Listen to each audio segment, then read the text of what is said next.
हमारे साथ हमारे अगले एक्सपर्ट जुड़ गए हैं, बिग मार्केट वॉइसेस में हमारे साथ हैं कंप्लीट सर्कल के मैनेजिंग पार्टनर और सीआईओ गुरमीत चड्ढा। गुरमीत जी, गुड मॉर्निंग। पहला क्वेश्चन मेरे ख्याल से गेस तो कर ही गए होंगे आप, इन्फोसिस में अब क्या करें? बहुत लोग पूछ रहे हैं ये सवाल। 52 वीक लो और एक शार्प डिक्लाइन। अनुज, मेरी काफी आईटी के सीनियर लोगों से बात हुई। थोड़े नतीजे सरप्राइजिंग थे क्योंकि हम फ्लैट नंबर्स एक्सपेक्ट कर रहे थे क्योंकि Q4 सीजनली वीक है। और टीसीएस का भी नंबर फ्लैट आया था, 0.5% ग्रोथ थी। तो ये नंबर थोड़ा सा सरप्राइजिंग था और मैंने चेक किया तो देखिए थोड़ा सा स्लगिश एनवायरनमेंट है। और नियर टर्म डिमांड भी अनसर्टेन है। और बीएफएसआई और रिटेल दोनों में थोड़ा सा इम्पैक्ट है जो हमें फर्स्ट कट उसमें आया है। तो थोड़ा सा डिले है डिसीजन मेकिंग में। बट होता क्या है अनुज कि जब भी ये चीजें बहुत जल्दी चेंज भी होती है, तो अगर अगर बैंकिंग सिस्टम में यूएस में स्टेबिलिटी आती है, अगले 1-1.5 महीने अगर कुछ इंक्रीमेंटली हमने देखा जो विड्रॉल हो रहा था, जो यूएस की बैकस्टॉप अरेंजमेंट था वो भी कम हुआ है। धीरे धीरे जैसे जैसे स्टेबिलिटी आएगी, जो डेफरमेंट है डिसीजंस का वो हो रहा। तो मुझे लगता है एक क्वार्टर और थोड़ा सा इम्पैक्ट देखने को मिलेगा। तो हो सकता है प्राइस में आपको बहुत ज्यादा मूवमेंट ना दिखे क्योंकि वैल्यूएशंस कुछ जगह बहुत रीजनेबल हो गए हैं। और 1 या 2 क्वार्टर आपको वापस से वो फ्लैट ग्रोथ जो एक प्री कोविड आईटी में ग्रोथ आती थी 6 से 8% वाली, वो देखने को मिले। तो उसमें आप 20-22 का अगर मल्टीपल देंगे तो परेशानी होगी। लेकिन अगर कोई स्टॉक 12 से 15 के मल्टीपल पे है और 6 से 7% ही ग्रो करेगा लेट से अगले 12 मंथ्स में, तो वहां पे शायद इंक्रीमेंटल डैमेज ना हो। तो मेरा ये मानना है कि कुछ टाइम के लिए कुछ पॉकेट्स को छोड़ देना चाहिए, हमें मैक्रो को इवॉल्व होने देना चाहिए। कुछ कुछ शायद स्टॉक्स शायद रिलेटिव आउट परफॉर्म करे, जैसे टेक महिंद्रा है, उनका बीएफएसआई एक्सपोजर बहुत कम है, टेलीकॉम वेटेज ज्यादा है, लीडरशिप चेंज है, वैल्यूएशंस आप देखेंगे बहुत रीजनेबल है, early double digit earning multiple में है। कुछ निश प्लेयर्स है ईआरडी में जो जो डील बेस्ड होंगे। तो थोड़ा सा डिमांड एनवायरनमेंट इंप्रूव होने का वेट करना चाहिए। अगर और फ्रेश नए डील्स अनाउंस होती हैं, नए लेबल्स अनाउंस होते हैं, तब आप कंस्ट्रक्टिव हो सकते हैं। कुछ टाइम के लिए हो सकता है कि ये सेट है, बट मेरा ये मानना है कि बड़ी पिक्चर चेंज नहीं होती है। जो ग्लोबल ट्रेड है, ग्लोबल बिजनेस है, ना इसका डिजिटाइजेशन रुकने वाला है, ना जो हम क्लाउड अडॉप्शन रुकने वाला है, ना हमारा यूसेज एआई का या अब जो जीपीटी का हो रहा है वो रुकने वाला है। तो टेक एडॉप्शन नहीं रुकेगा, कुछ डिले होगा, कुछ माइनर डील्स में क्लैम्प डाउन होगा। उस को वेदर करने के लिए हमें थोड़ा सा पेशेंस रखना चाहिए। और हमने देखा है प्राइस एक्शन बहुत जल्दी हो जाता है, तो आपको शायद 3 महीने 6 महीने का मेन प्राइस में शायद दिख जाएगा इस वीक में, अर्ली नेक्स्ट वीक। ओके, चलिए तो फिर अब एक काम करते हैं, दूसरे बड़े स्टॉक की बात कर लेते हैं और आपका फर्स्ट लव भी है जो HDFC बैंक।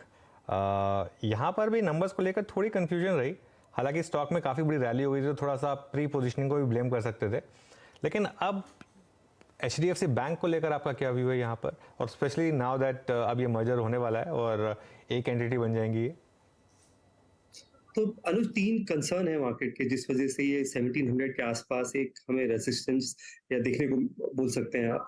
पहला है कि वो जो स्टेक है एचडीएफसी लाइफ का, उस पर क्या व्यू रहेगा आगे का। सेकंड, जो उसकी सब्सिडरी है एचडीबी फाइनेंशियल, उसको एज अ सब्सिडरी अलाउ करेंगे कि नहीं करेंगे, दैट्स द सेकंड। और तीसरा यानी लीवे, अगर हम जिससे कहते हैं कि उनको मिलेगा एसएलआर में या जो की रेशियोज हैं उसमें। मुझे लगता है जो एचडीएफसी का ट्रैक रिकॉर्ड है, जो एचडीएफसी का ये 20-21 साल का जो एसेट क्वालिटी है, स्ट्रॉन्ग गवर्नेंस है, थोड़ा सा मुझे लगता है रेगुलेटरी लीवे मिलना चाहिए एचडीएफसी को। और अगर आप नंबर्स देखेंगे एचडीएफसी के, तो उन्होंने कमर्शियल बैंकिंग ग्रो किया 30%, रिटेल उन्होंने 18-19% ही किया, जिसमें लैप आता है, गोल्ड आता है, पर्सनल लोन आता है।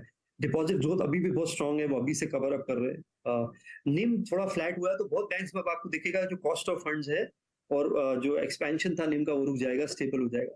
बट अच्छा फ्रेंचाइज है, मतलब कि 13-14% अगर भी प्री ऑपरेटिंग प्रॉफिट है और आपकी 20-22 लाख करोड़ की लोन बुक है, उस पर भी अगर आप कंसिस्टेंटली 20% जनरेट कर सकते हैं, आई थिंक बड़ा स्टेडी कंपाउंडर है, आगे आगे भी रहना चाहिए। थोड़ा रेगुलेटरी जैसी हेडविंड हटेगा और मर्जर होता है, एमएससीआई में इंक्लूजन होता है, काफी सारे ट्रिगर है, तो मैं कंस्ट्रक्टिव हूँ इस एजम्पशन में कि ये चीजें बैंक के फेवर में जाएंगी। और मेरा ये मानना है ये लाइबिलिटी वॉर आपको देखने को मिलेगा, बहुत स्ट्रॉन्ग लाइबिलिटी वॉर आपको देखने को मिलेगा बैंक्स में। तो जो डिपॉजिट ज्यादा अच्छे से ग्रो कर रहा है, जो ब्रांच नेटवर्क भी बढ़ा रहा है टेक के साथ, एचडीएफसी का एक्सपेंशन देखिए पिछले 1 साल में सराहनीय है। लगभग लगभग 4-5 हज़ार ब्रांचेस ऐड करी हैं, तो उस वजह से कॉस्ट इनकम रेशियो भी बढ़ा है। तो फ्यूचर रेडी है मेरे हिसाब से, वो फिजिकल जिसे हम बोलते हैं, फिजिकल और डिजिटल दोनों का कॉम्बिनेशन।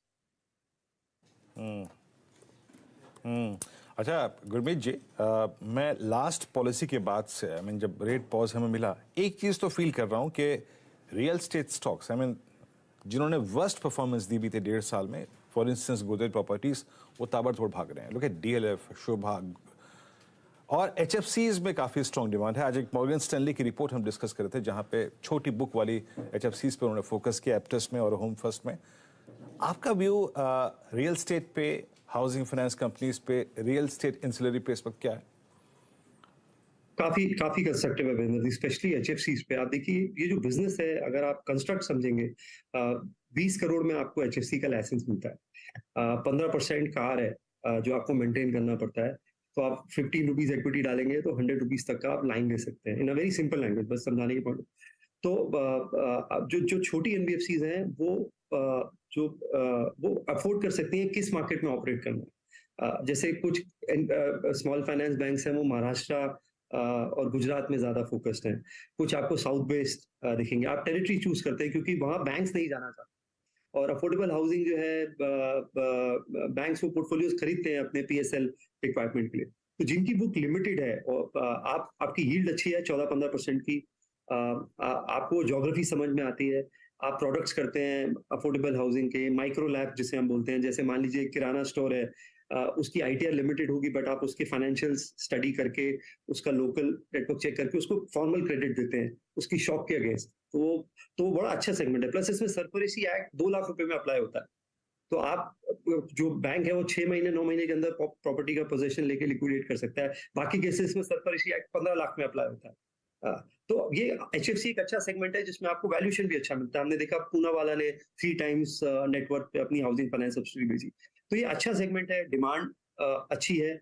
और मुझे लगता है कि छोटी एचएफसी ज्यादा अच्छा करेंगी क्योंकि वो डिसाइड कर सकती हैं किस टेरिटरी में लैंड करना है जहां पे बैंक से सीधा कंपटीशन नहीं है। मेट्रो में प्रॉफिटेबल नहीं है, एनबीएफसी नहीं बैंक से कॉम्पीट कर सकता 8.5-9%, उनका cost of funds he match नहीं करेगा।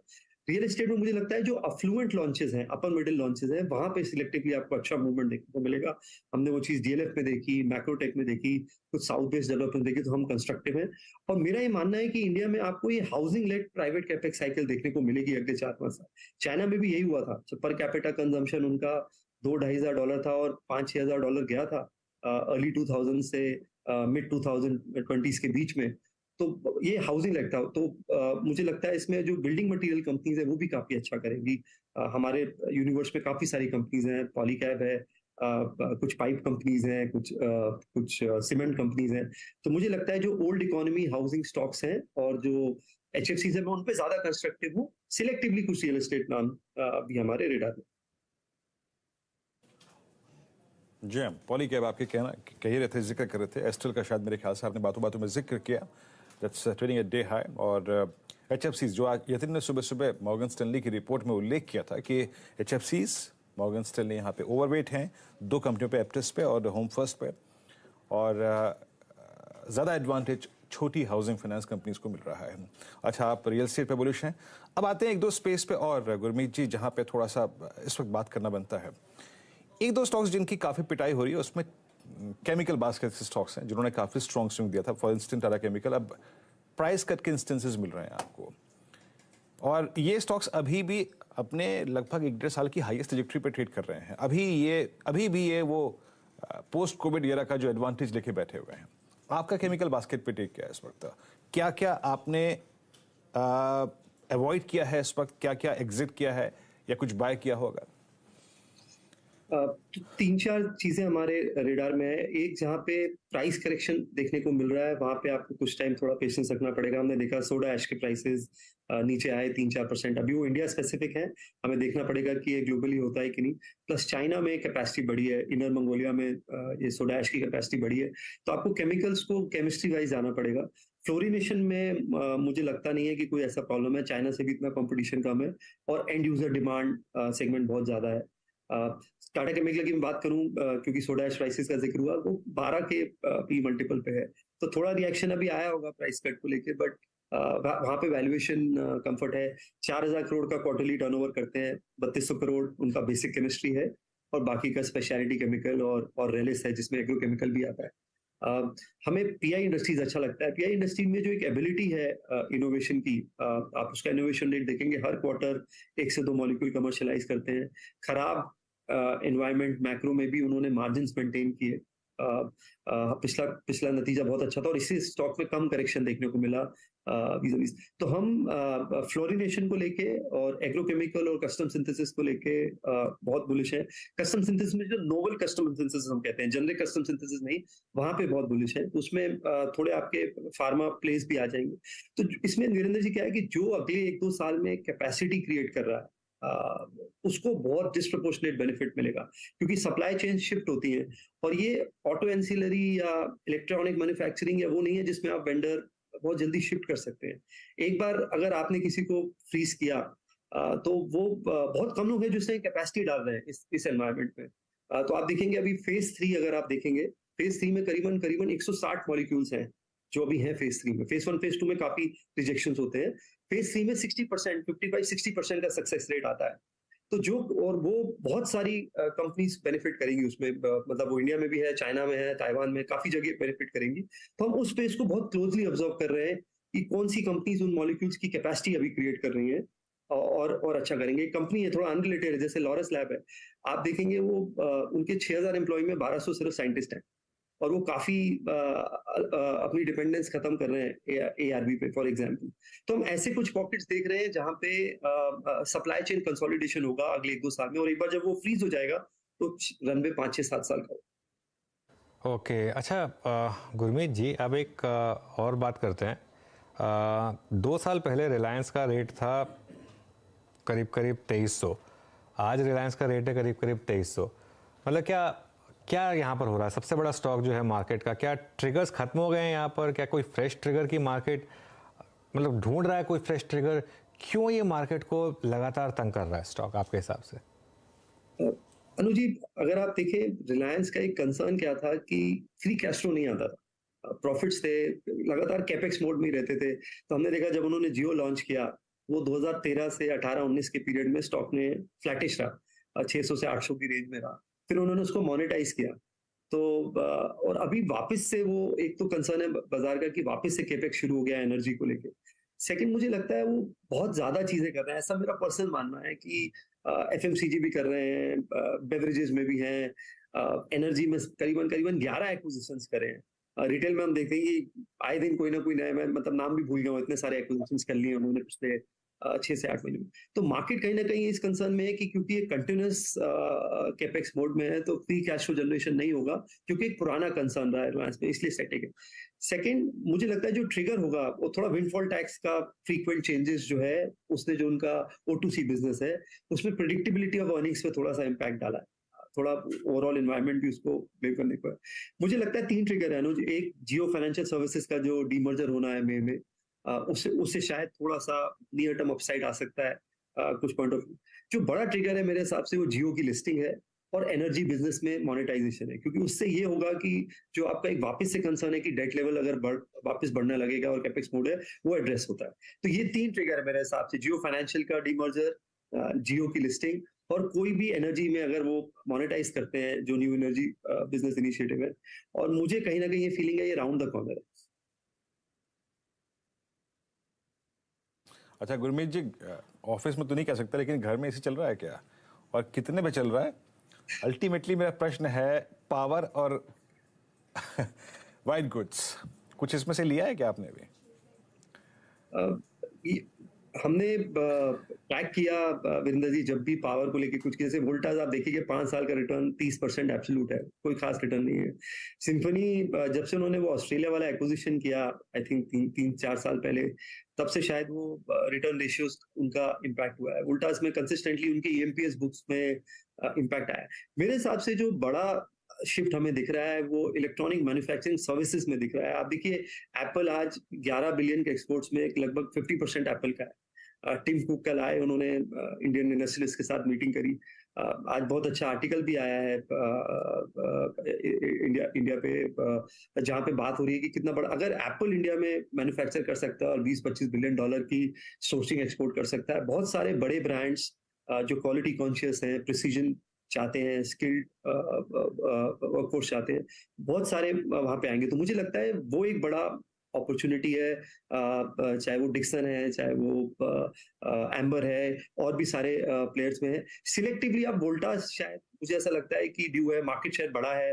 वोल्टास बेको, उनका जेबी इतना अच्छा नहीं किया जितना उनको उम्मीद थी कि वो करेगा। आरएसी में अगर आप देखेंगे तो 26% के आसपास का मार्केट शेयर और समर्थ है।